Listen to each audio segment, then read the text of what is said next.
komputer. Oke. Baik, kita mulai. Assalamualaikum warahmatullahi wabarakatuh. Waalaikumsalam warahmatullahi wabarakatuh.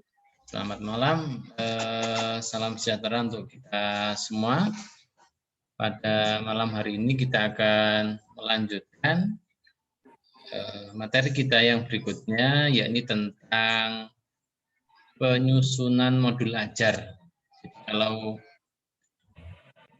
kemarin kita sudah mengkaji tentang alur pembelajaran, yang di situ ada dikaji tentang CP atau capaian pembelajaran, maka hari ini kita setelah menyusun CP, kemudian alur pembelajaran, alur tujuan pembelajaran, kemudian kita akan mengkaji atau membahas tentang modul pembelajaran.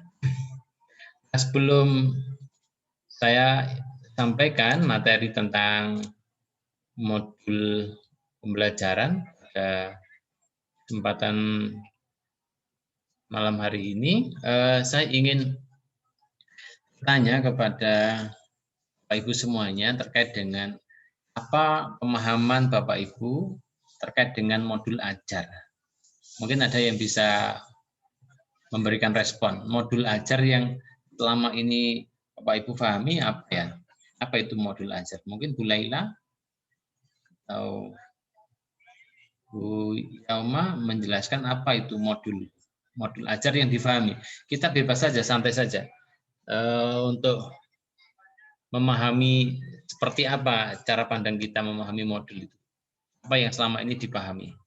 Silakan Bu Laila, jadi unmute dulu suaranya supaya bisa didengar. Silakan. Terima kasih Ustadz. Kalau menurut saya modul ajar itu adalah suatu media pembelajaran yang akan digunakan siswa. Oke, seperti itu. Dan di dalamnya itu terdapat kurikulum-kurikulum agar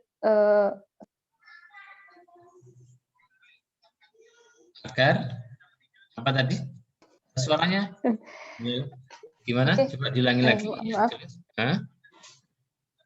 Modul ajar menurut saya itu adalah suatu media pembelajaran yang akan digunakan seorang guru untuk mengajari siswa.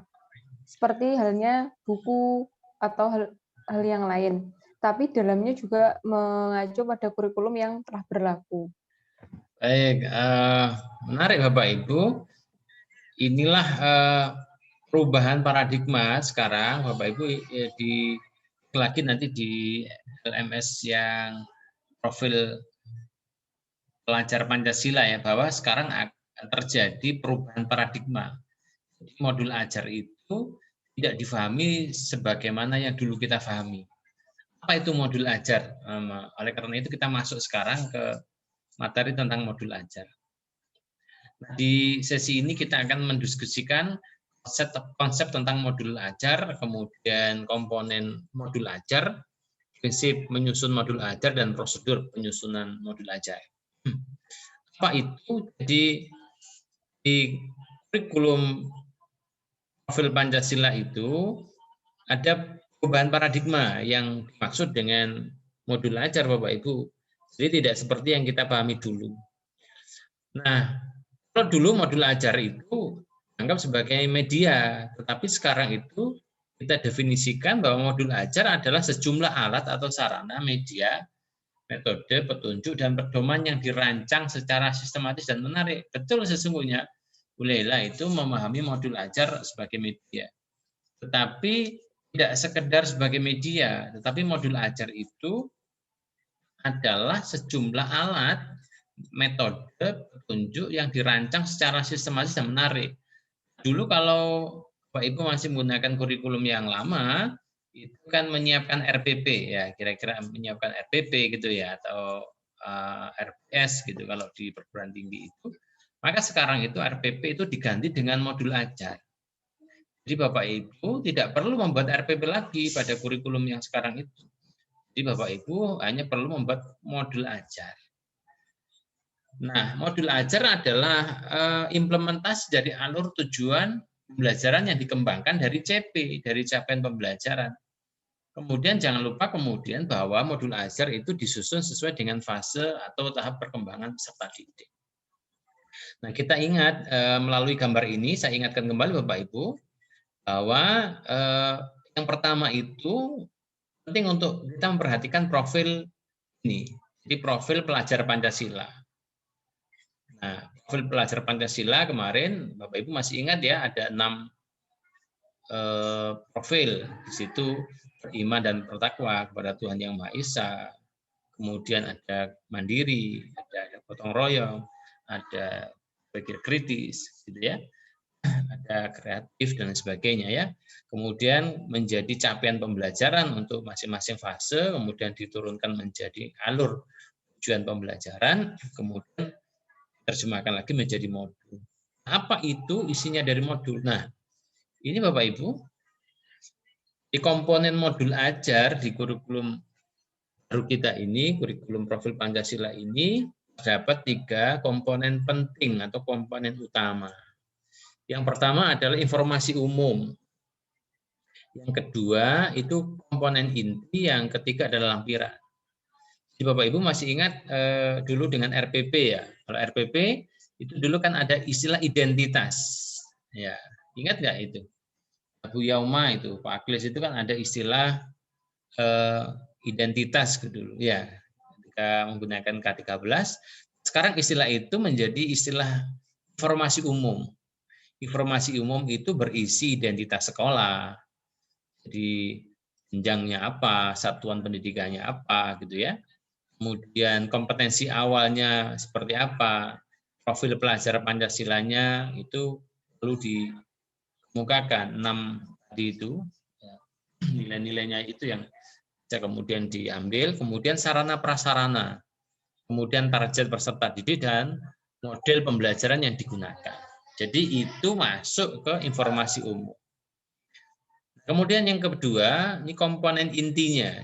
Jadi dari komponen modul ajar itu, ada komponen yang kedua disebut dengan komponen inti, yang berisi tujuan pembelajaran, pemahaman bermakna, kemudian pertanyaan pemantik Bapak Ibu. Pertanyaan pemantik itu, kalau dulu itu ya biasanya masuk di apersepsi, tapi sekarang itu lebih disiratkan menjadi istilah pertanyaan pemantik. Jadi lebih menarik nanti itu guru juga mempersiapkan pertanyaan-pertanyaan yang bisa menggugah siswa untuk belajar dalam konteks yang sudah kita jadikan sebagai komponen modul ajar. Nah, kemudian yang berikutnya persiapan pembelajaran itu juga diperhatikan. Yang berikutnya kegiatan pembelajaran, kemudian ada asesmen. Nah, asesmen itu adalah ada model penilaian. Kita masih ingat asesmen itu ada diagnostic assessment yang dilakukan di awal, kemudian ada assessment yang di tengah atau assessment for learning, kemudian ada yang disebut sebagai assessment assessment for learning. Jadi ada yang for learning, ada yang off learning. Kalau for learning itu yang formatif. Jadi kalau kemudian off learning itu yang sumatif. Kemudian ada pengayaan dan remedi, yang berikutnya adalah refleksi dan refleksi dari peserta didik. Kemudian yang berikutnya ada lampiran-lampiran. Lampiran itu berisi tentang LKP, di lembar kerja peserta didik, ada bahan bacaan, ada glosarium. Ini yang kemudian dulu tidak muncul ya. Bapak Ibu kalau mau melihat RPP yang model-model lama, itu biasanya tidak ada glosarium. Sekarang itu ada glosarium. Glosarium itu apa? Ya kata-kata kunci biasanya. Misalnya kita ngajar, Bu Laila nanti ngajar tentang materi apa di SMP. Misalnya materi tentang, kalau ngajar Al-Quran hadis misalnya, materi tentang apa? Misalnya tentang kodok dan kodar. Maka harus ada glosarium. Kodok itu apa? Kodar itu apa? Jadi definisinya atau keyword-keywordnya itu muncul, dan terkait dengan itu. Apa terkait dengan kodok dan kodar yang bisa masuk ke glosarium. Kita diambil dari kamus, mana-mana itu. Sehingga kemudian dalam modul itu Bapak Ibu harapkan bahwa guru itu dan siswa itu sudah bisa mengetahui apa sebenarnya yang akan dikerjakan, apa yang dilakukan dalam proses pembelajaran. Itu yang menarik. Kemudian yang berikutnya ada daftar pustaka. Jadi nanti diharapkan dengan punya modul ini, jadi Bapak Ibu sudah tahu arah pembelajarannya seperti apa. Bahkan tidak hanya guru, siswa nanti itu juga bisa tahu bagaimana kemudian modulnya dari masing-masing guru yang akan mengajar di kelasnya masing-masing.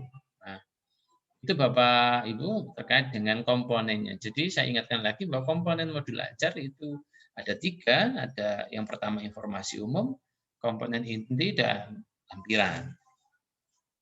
Nah berikutnya, karena ini ada 3, ada informasi umum, nanti penjelasannya Bapak Ibu bisa baca sendiri di materi yang sudah ada di LMS-nya ya. Ini hanya nanti sifatnya penguatan dari saya. Nanti bisa dibaca sendiri di asinkronusnya ya, nanti di tugas-tugas LMS-nya. Jadi ada identitas modul. Ini ada penjelasannya apa identitas modul. Bapak Ibu kelihatan enggak ini? Terlalu kecil ya, saya perbesar sedikit. Nah, saya perbesar lagi supaya kelihatan. Nah, di sini ada informasi tentang nama penyusunnya siapa. Jadi identitasnya namanya gurunya Bu Laila, misalkan MPD, kemudian institusinya apa, SMP campur darat apa gitu, Sunan Kalijaga campur darat. Kemudian tahun disusunnya apa, jadi identitas itu, jenjangnya apa, kelasnya apa, alokasinya, waktunya apa, itu menjadi identitas modul. Jadi di situ. Jadi kemudian ada kompetensi awal Bapak Ibu, yang kedua saya singkat ya, informasi umum itu dengan IKPSTM. Nah, IKPSTM. I-nya itu identitas, K-nya itu kompetensi awal, P-nya itu profil, kemudian S-nya itu sarpras, I-nya itu target, dan yang berikutnya M.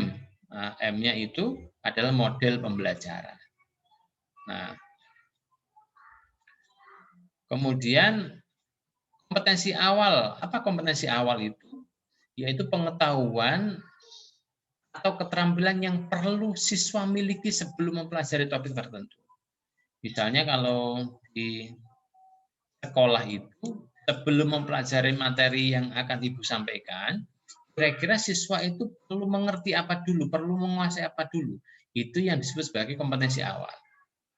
Misalnya saya kasih contoh Bapak Ibu kalau pelajaran pendidikan agama. Misalnya siswa itu belajar tentang ibadah misalnya, maka kompetensi awalnya siswa sudah memahami tentang taharah, misalnya begitu.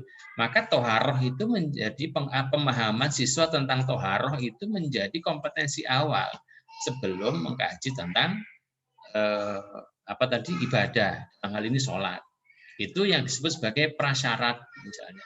Atau anak itu sebelum mempelajari tentang kajian tentang apa Al-Quran, memahami kandungannya, maka kompetensi awalnya misalnya dia dipersyaratkan untuk bisa membaca Al-Quran. Sebab apa? Sebab misalnya di situ nanti di tujuan pembelajarannya ada mengidentifikasi dan menunjukkan hukum bacaan yang ada di dalam surat-surat yang ada di misalnya di tujuan pembelajaran. Maka kompetensi awalnya adalah dia bisa membaca Al-Quran. Nah, itu yang disebut sebagai kompetensi awal. Jadi atau kalau di dalam perguruan tinggi, Bapak Ibu disebut sebagai mata kuliah prasyarat gitu ya. Kemudian ini kan ada Pak Akhlis ya, Pak Akhlis itu waktu dari kepala sekolah misalnya, maka akan memahami dan menyampaikan hal ini kepada guru-guru yang lain ya, supaya ini bisa difahami dengan baik. Atau Bu Yauma misalnya, Bu Yauma yang ada di perguruan tinggi misalnya, maka ada mata kuliah prasyarat, misalnya mahasiswa sebelum mengkaji tentang ilmu tafsir misalnya, dia harus lulus dulu mata kuliah studi hadis atau dia menguasai kompetensi, bukan studi hadis ya, saya terlalu serius ini. Dia menguasai tentang baca tulis Al-Quran dengan baik, misalnya begitu. Atau contoh yang lain misalnya, mahasiswa itu kalau mau mempelajari tentang mata kuliah metodologi penelitian, maka kompetensi awalnya dia sudah menguasai tentang pengantar statistik, misalnya begitu. Jadi harus ada tahap yang bisa menjadi kompetensi awal mengetahui kemampuan awal dari siswa. Karena kita ingat Bapak Ibu bahwa kurikulum pelajar Pancasila itu bahwa pembelajaran itu harus berpusat kepada siswa. Jadi pembelajaran itu sesuai dengan taraf perkembangan siswa, kemudian memahami karakteristik siswa masing-masing. Jadi kita tidak boleh memaksakan. Jadi prinsipnya adalah teaching the right level. Jadi mengajar sesuai dengan level yang dicapai oleh masing-masing siswa. Lalu kemudian ada yang berikutnya di informasi awal itu profil pelajar Pancasila dimasukkan. Jadi dari 6 dimensi itu saling dikaitkan dalam materi, pedagogi, kegiatan proyek atau asesmen. Jadi 6 nilai yang tadi saya sebutkan tadi, Bapak Ibu masih ingat ya, beriman bertakwa kepada Tuhan Yang Maha Esa, mandiri, berpikir kritis, ya kreatif. Nah, itu contoh-contoh dari profil Pancasila. Kemudian sarana prasarana. Jadi apa? Kalau sarana definisinya itu kan alat yang secara langsung digunakan, sementara prasarana alat yang secara tidak langsung. Misalnya ditunjukkan saja, misalnya apa contohnya sarana. Kalau gedung itu ya sarana ya, ada sarana. Kalau jalan itu ke sekolah itu misalnya prasarana. Kalau dalam konteks pembelajaran apa? Sarananya apa? Yang secara langsung digunakan oleh guru dan secara tidak langsung. Kemudian yang berikutnya ada target. Jadi targetnya itu guru itu membedakan atau membagi beberapa targetnya. Jadi siswa itu ada yang masuk kategori ini Bapak Ibu, peserta didik yang reguler umum, ada peserta didik yang dua mengalami kesulitan belajar juga harus menjadi target pembelajaran kita. Kemudian ada siswa yang target kita peserta didik dengan pencapaian tinggi. Jadi dia sudah termasuk anak yang bisa berpikir level tinggi atau HOTS, high order thinking skill. Nah, guru itu juga harus mengerti ya, mengidentifikasi di modul itu mana targetnya siswa yang reguler, biasa-biasa, mana siswa yang mengalami kesulitan belajar, dan mana yang berpikirnya tinggi. Nah, itu sehingga kemudian nanti pendekatan pembelajarannya bisa pas sesuai. Nah, yang berikutnya Bapak Ibu, komponen yang kedua dari modul adalah kompetensi umum. Nah, isinya adalah saya singkat TPP KAP. Jadi di situ ada tujuan pembelajaran, ada pemahaman bermakna, kemudian ada pertanyaan pemantik, ada kegiatan pembelajaran, ada asesmen dan pengayaan. Nah, tujuan pembelajaran seperti yang kemarin pernah kita bahas ya, bahwa tujuan pembelajaran itu diturunkan dari CP atau capaian pembelajaran. Nah, tujuan pembelajaran itu memuat paling tidak ada 4 aspek selain dari aspek yang bersifat kognitif itu pengetahuan. Nah, juga ada aspek-aspek yang lain seperti apa? Misalnya seperti profil pelajar Pancasila itu juga harus dimasukkan di situ. Jadi kata kuncinya seperti berpikir kritis, bernalar, kolaboratif, kemudian menggali fakta-fakta dan makna. Kalau dulu kita hanya terjebak di dalam taksonomi Bloom. Siswa itu tujuannya hanya menjelaskan, mengurutkan, ya menyebutkan. Maka kemudian di konteks sekarang itu harus memuat aspek yang lain. Jadi ada aspek-aspek yang bermakna kemudian terkait dengan profil Pancasila. Dan itu nyambung dengan pemahaman yang berikutnya tentang pemahaman bermakna ini Bapak Ibu. Contohnya ada ini kalimat-kalimat yang bisa digunakan nanti ketika menyusun modul itu. Misalnya manusia berorganisasi untuk memecahkan masalah, kemudian makhluk hidup beradaptasi dengan perubahan habitat. Itu menjadi kata kunci nanti yang dipakai ketika proses penyusunan tujuan pembelajaran. Kemudian yang berikutnya ada pertanyaan pemantik. Jadi pertanyaannya membuat siswa itu tertarik dan memperhatikan guru. Apa kira-kira? Misalnya kalau membahas tentang qada dan qadar. Pertanyaannya begini, misalnya kepada siswa kita, anak-anak pernah ini enggak dulu? Pernah request enggak sama Tuhan? Kalau dulu misalkan dilahirkan dari ayah seorang petani misalnya, pernah request enggak? Atau pernah request nggak pengen dilahirkan dari Presiden Jokowi? Nah, itu kan nanti kan jawabannya itu bisa menarik ya, bisa menarik untuk anak-anak supaya kemudian mereka menjawab. Sehingga kemudian ini menjadi pertanyaan pemantik. Baru kemudian masuk ke pembelajaran inti, kita bicara tentang qada dan qadar. Nah, di mana posisinya takdir, materi-materi tentang itu. Baru nanti kita fokus ke kegiatan pembelajaran. Nah, tahap berikutnya adalah assessment, Bapak Ibu. Jangan lupa, assessment itu adalah penilaian. Jadi kalau dulu paradigma yang lama, assessment itu lebih banyak di assessment sumatif di akhir. Jadi kadang-kadang Bapak Ibu itu sukanya ngaji atau ngarang biji ya, ngarang biji. Jadi proses itu tidak pernah diperhatikan. Yang penting nanti ujian sumatif dikasih soal, mereka lulus atau tidak lulus.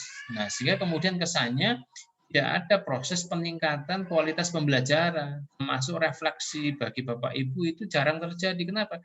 Karena hanya fokus pada akhir pembelajaran. Maka kemudian ada 3 jenis untuk assessment. Ada diagnostic assessment. Jadi assessment sebelum pembelajaran. Bapak Ibu mendiagnosa mana siswa-siswa yang masuk kelompok, misalnya cara belajarnya auditori, visual, audiovisual, mana yang masuk belajarnya yang misalnya apa Bapak Ibu, kinestetik, ya suka jalan-jalan, ya suka keluyuran, tidak bisa duduk, misalkan begitu ya. Itu didiagnostik dulu, mana yang kemudian level berpikirnya tinggi, mana yang reguler, mana yang memiliki keterbelakangan, ya dari yang lain. Itu kemudian menjadi timbangan untuk melakukan assessment. Baru kemudian ada assessment selama proses pembelajaran, masukkan di assessment formatif. Nah, assessment formatif di model kurikulum profil Pancasila itu komposisinya lebih besar, diharapkan lebih besar daripada yang sumatif. Sehingga Bapak Ibu nanti bisa di dalam membuat modul ini, ya evaluasinya yang formatif bisa dilakukan beberapa level, bisa berkali-kali. Tujuannya apa? Ya untuk meningkatkan kualitas belajar siswa. Karena siswanya ternyata berdasarkan diagnostic assessment mereka punya kecenderungan kemampuan yang berbeda-beda. Nah, baru kemudian setelah itu masuk ke pengayaan. Jadi pengayaan itu bahan-bahan yang bisa diujikan bagi peserta didik untuk meningkatkan literasinya, sehingga kemudian dari hasil asesmennya nanti bisa ditingkatkan lagi hasil belajar di tahap berikutnya. Jadi seperti itu Bapak Ibu. Nah, setelah di kompetensi umum, yang terakhir di modul adalah lampiran. Nah, saya singkat dengan LBJD, bukan LBJT ya. Kalau LBJT itu di Indonesia tidak boleh ya. Tapi ini LBJD. T-nya diganti D, ya, LBJD. Nah, itu ya. Apa itu isinya? 1, lembar kerja peserta didik. Jadi lembar kerjanya ini Bapak Ibu ditunjukkan untuk peserta didik, bukan guru. Nah, kemudian dapat diperbanyak juga dan diberikan kepada peserta didik termasuk peserta yang non reguler. Kemudian yang berikutnya yang B, bahan bacaan guru peserta didik. Ini bisa dimasukkan di lampiran-lampiran sebagai pengayaan ya. Misalnya Bapak Ibu sudah menyiapkan buku atau menyiapkan link-link baik dari YouTube, dari blog atau dari apa saja yang bisa Bapak Ibu jadikan sebagai pengayaan sehingga kemudian siswa bisa mengakses di situ. Lalu kemudian ada ini glosarium tadi itu. Jadi ada kata-kata atau istilah-istilah yang perlu berikan penjelasan lebih mendalam. Nah, misalnya diagnostik apa ya diagnostik misalkan begitu. Formatif apa itu formatif misalkan sumatif Kalau terkait dengan pembelajaran, ya sesuaikan dengan pembelajaran, tema pembelajaran, topiknya. Kalau bicara tentang misalnya perintah tentang apa namanya menjaga kelestarian alam dan lingkungan misalnya, ya kita kasih beberapa kata kunci. Kerusakan lingkungan misalnya ada abrasi, kemudian ada apalagi istilah-istilah yang perlu dijelaskan, ada AMDAL misalnya, analisis dampak lingkungan, ada erosi, nah, misalkan apa itu erosi, ada korosi, ya, misalkan karena menggunakan karena mengeksploitasi hasil-hasil bumi dan alam secara berlebihan misalnya.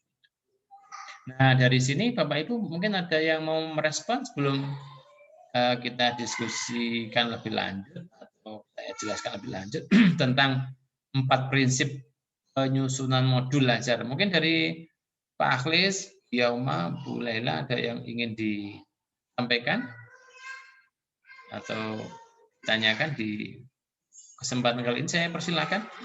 Saya kalau ngomong terus juga nggak enak ini Bapak Ibu. Ya, yuk silakan kalau ada yang mau ditanyakan terkait apa sudah jelas atau bagaimana ya tadi itu terkait dengan modul ajar. Silakan. Silakan Bu Laila, boleh unmute. Iya Pak, saya mau tanya. Iya, iya, iya. Terima kasih atas waktunya. Berarti itu kurikulum yang baru Pancasila itu intinya adalah untuk melengkapi kurikulum K13 ya Pak?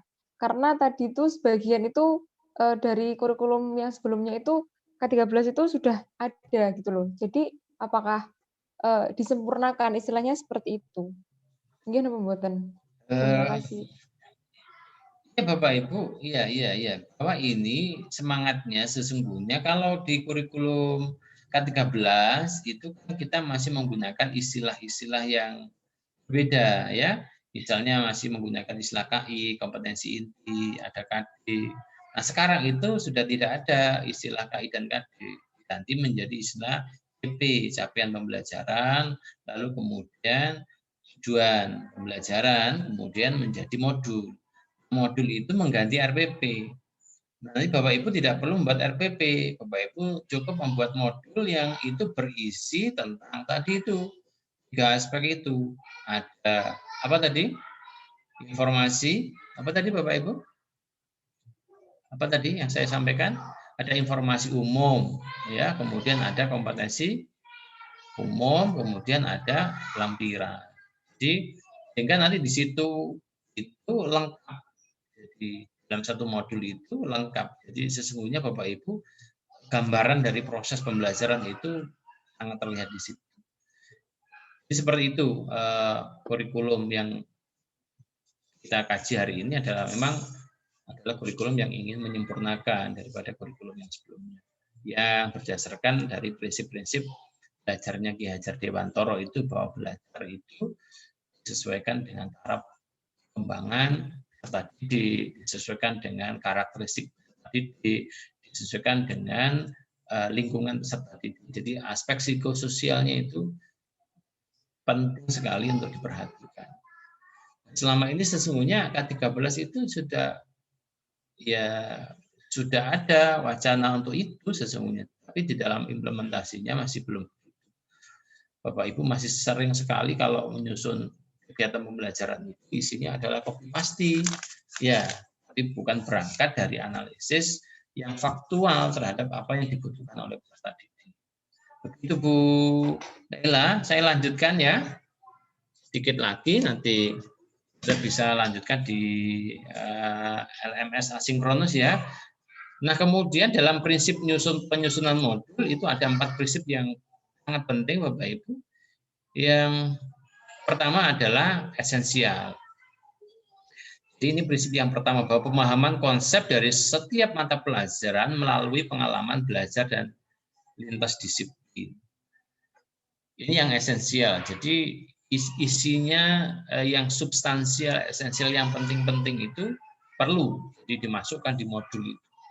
Kemudian yang berikutnya prinsip penyusunan modul itu yang menarik, bermakna dan menantang. Yang dimasukkan untuk menyusun modul adalah hal yang menarik, bermakna dan menantang.